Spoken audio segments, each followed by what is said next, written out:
is the 25th of October, 2020. Chapter 1, Part 4. Is something wrong, Mononaga-sama? Albedo kept asking him questions. Mononaga did not know how to proceed, since there were far too many things he did not understand. So his thoughts processed short-circuited. Forgive me. Mononaga could only stare dumbly at Albedo, who was standing by his side. Are you all right? Albedo's beautiful face drew close to Mononaga as she studied him.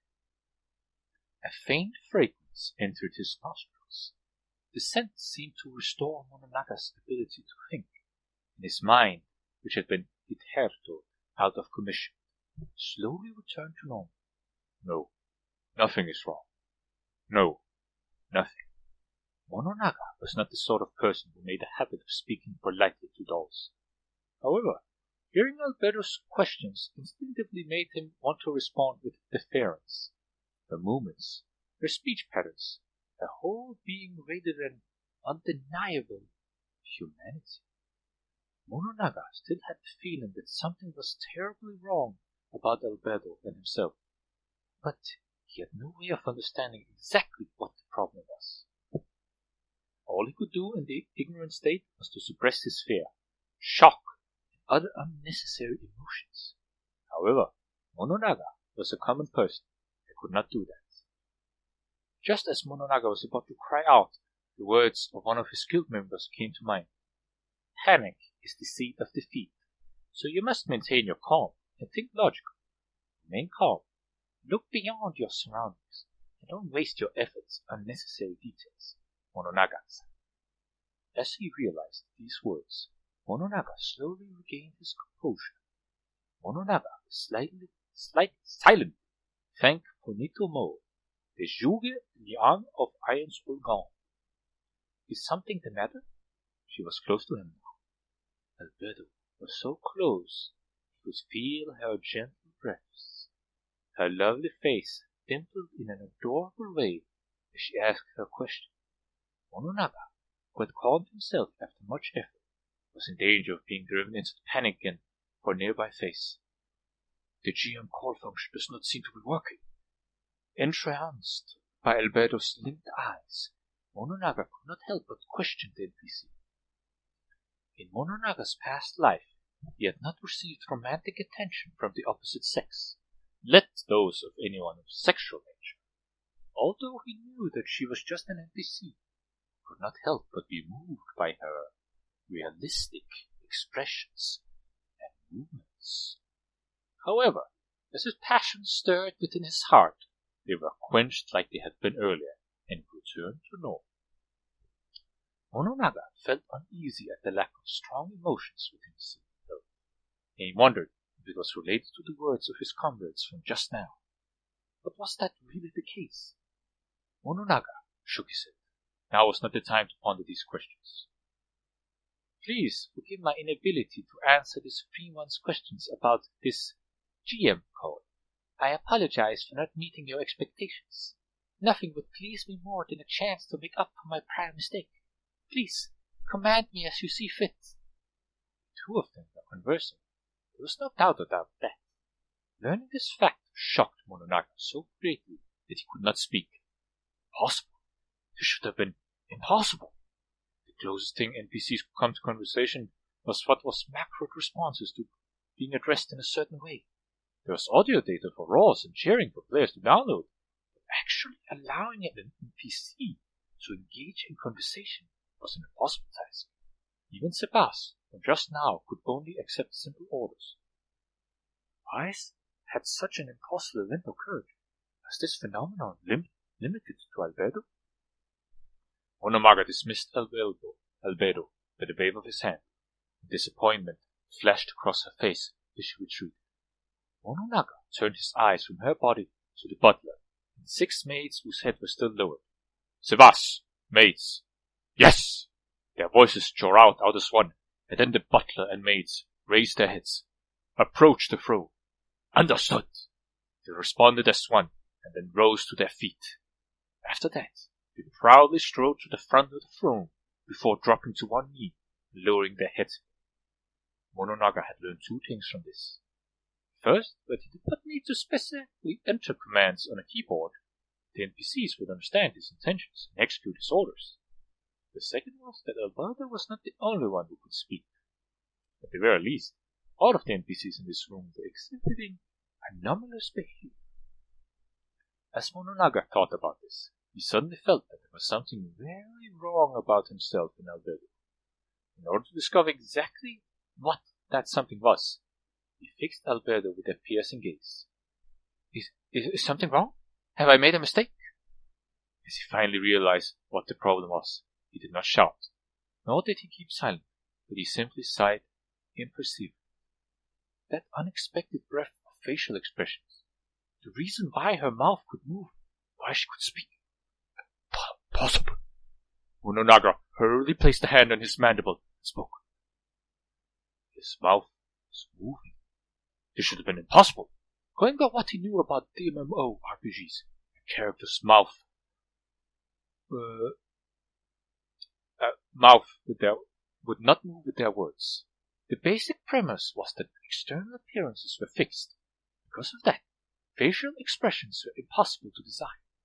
In addition, Mononaga's face was a skull, without a tongue or a throat. He looked down to his hands. They were the same fleshless pairs that he was used to. He could also see that he had no lungs, or indeed any other internal organs. But how was he speaking? Possible.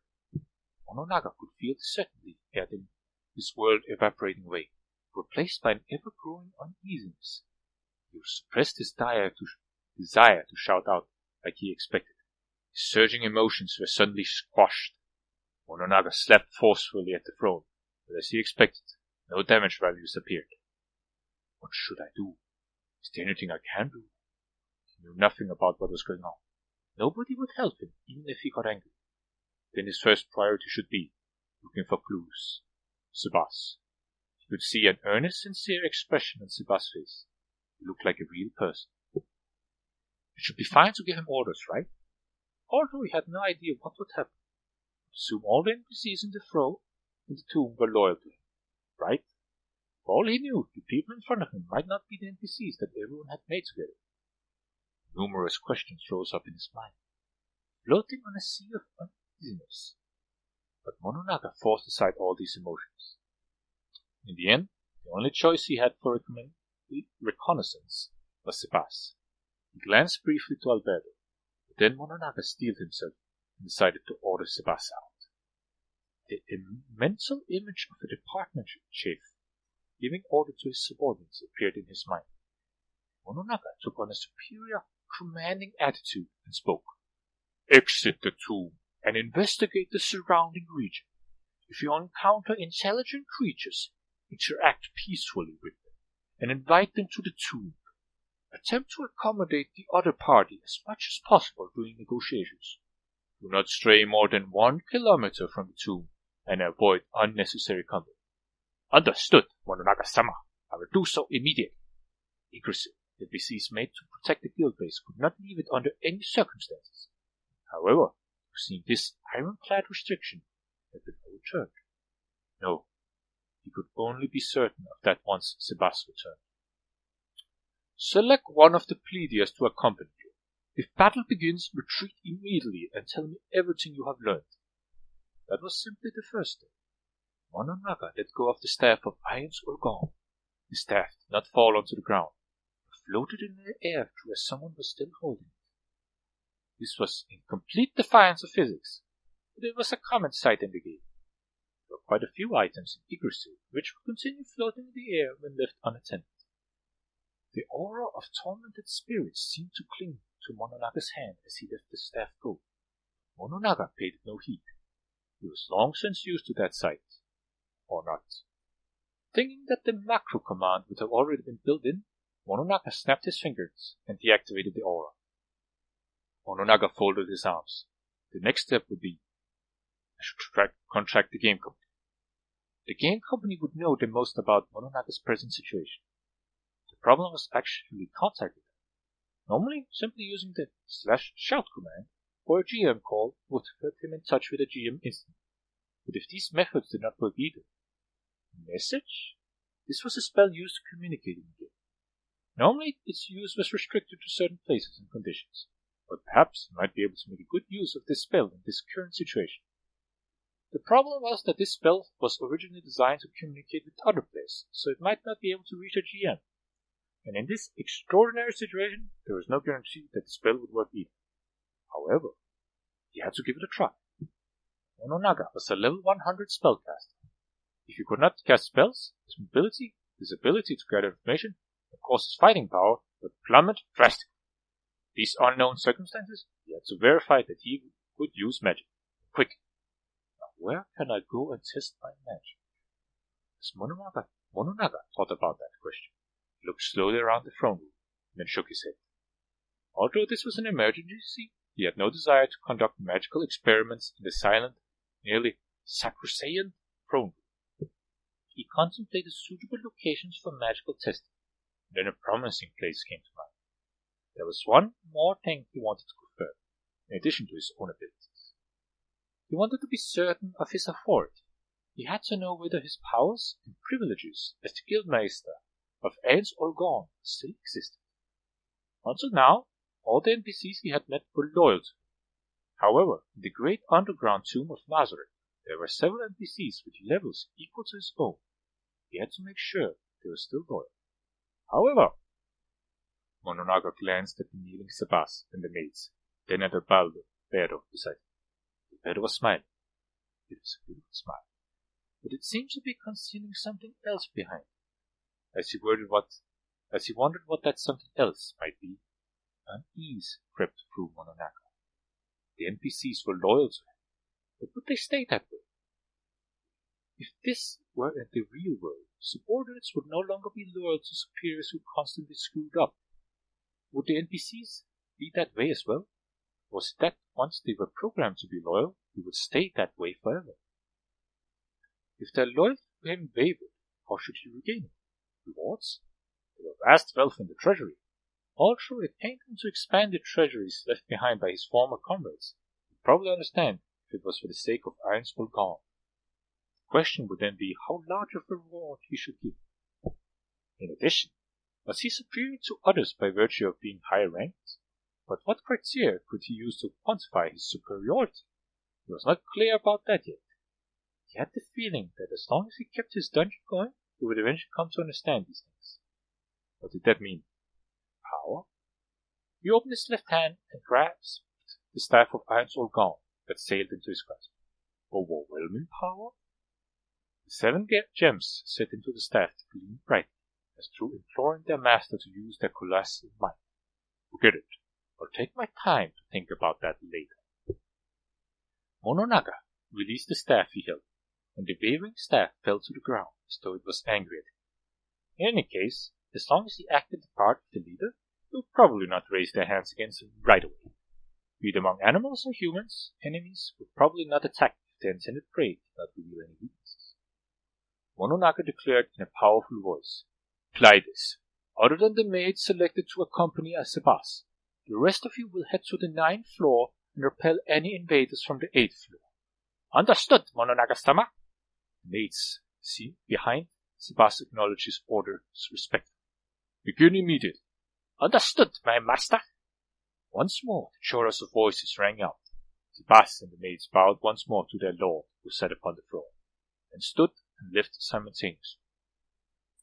The giant doors opened, and then closed again. Sebas and the maids vanished beyond the doors. It was good that they had not replied with a no or something similar. A great weight seemed to lift off Monaga's chest, and at the same time he looked at the person who had stayed by his side. That person was Alberto, who had stood by awaiting orders. He smiled and asked him, Then, Mononaga-sama, what will you have me do next? Got it. Mononaga rose from the throne to retrieve his staff, and as he did, he spoke. Come to me. Yes. The smiling Alberto drew closer. Although Mononaga was wary of the black man and orb she had been carrying, that caution passed in an instant, and he decided to temporarily ignore its existence. Just as Mononaga finished thinking that, Alberto was close enough that he could embrace her if he wanted. smells nice. Wait, what am I thinking? Mononaga cast out the thoughts which had risen inside him again. Now was not the time for fooling around. Reach out his hand to touch Albedo. Pained expression flickered across Albedo's face. Mononaga drew his hand away like he had received an electric shock. What's this? Did I make her feel uncomfortable? Several bad memories ran through his mind, like being hit by a loose change that fell from the sky. But in the end, Mononaga found his answer. Overlord required levels in the Elder Lich ratio test, and among the abilities Elder Riches possessed was the ability to inflict negative energy damage on anything they touched. Is that the reason? Although, even if it really was the reason, he still had some questions to ask. In Yggdrasil, the monsters and NPCs that appeared in the great underground tomb of Nazareth would be recognized as belonging to the Ants Olgaun factions. Since every member of the guild was also flagged as belonging to Ants Olgaun, there should be no problems even if they attacked each other.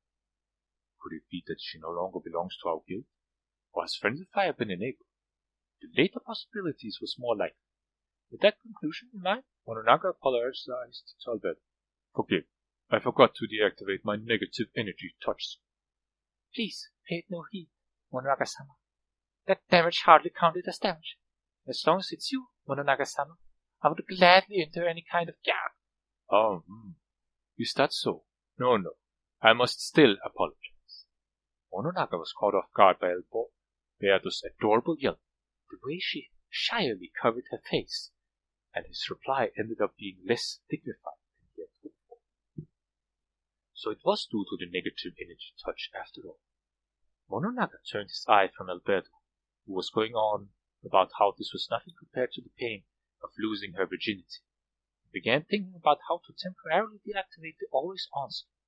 Then he suddenly knew how to do it. To Mononaga, who wielded the power of an overlord, it was as simple as natural as breathing. He could not help but laugh at the strange situation he found himself in. After all the shocks and surprises he had received so far, this was hardly worth panicking about. It was frightening how well he adapted to his conditions. I'm going to touch you. After deactivating the skill, he touched Albedo's hand. Thoughts like, her hand is so slim, her skin so white, and so on raced through his head. He cast aside these male desires, focused on one thing, the pulse at her wrist. It was there. It was a steady rhythm. Lup, dup, lup, dup. She was a living being, so it was only natural. Yes, she was alive. Mononaga released her hand and looked at his own arms. All he saw was an expanse of polished white bone, bereft of skin or flesh. Because he had no blood vessels, he could not feel a heartbeat. Indeed, an Overlord was an undead creature, a being that had transcended mortality itself, so obviously it would not have a heartbeat. He shifted his gaze to Albedo. Mononaga saw himself reflected within Albedo's moist golden eyes. Her cheeks were pink, probably because of her body was rapidly heating up. The changes in her body surprised him. What is this? Is she not an NPC? Is she not pure electronic data? Why does she feel like a real person? What kind of AI could do this? More important, why is it that Yggdrasil feels like the real world? Impossible. Mononaga shook his head in denial. There was no way such a fantastic scenario could have occurred. Once the idea took root, it was not easy to eradicate. Mononaga was not sure how to proceed given the changes in Albedo. Next step? Yes, final step. If he could confirm that, then all of his predictions would be mitigated. Was this real life? Was this just fantasy? He had to do this. If she attacked him with that weapon of hers, it could not be helped. Albedo, may I touch your breast? Eh? The air between them seemed to freeze. Albedo's eyes went wide. A wave of desperation washed over Mononaga as he considered his words. I have to do this.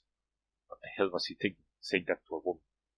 He wanted to scream, "Despicable!" at the top of his voice. Indeed, using one's superior position to commit sexual harassment was the most despicable thing imaginable. But he had no choice.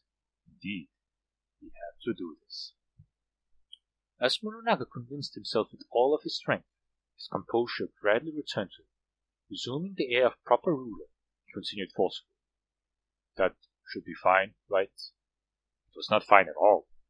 In contrast to Mononaga's nervous request, Alberto seemed to be overflowing with joy. She gave him a glittering smile. But of course, Mononaga-sama.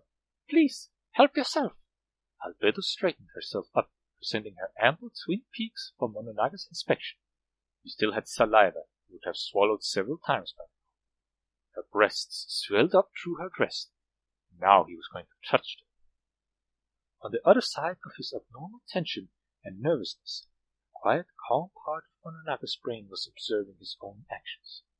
He noted how foolish he was, and wondered why he had thought of this, and why he was still going to follow through anyway. He snuck a peek at Alberto, and found that her eyes were shining, jiggling, her bosom as through to say, "Hurry up and touch me."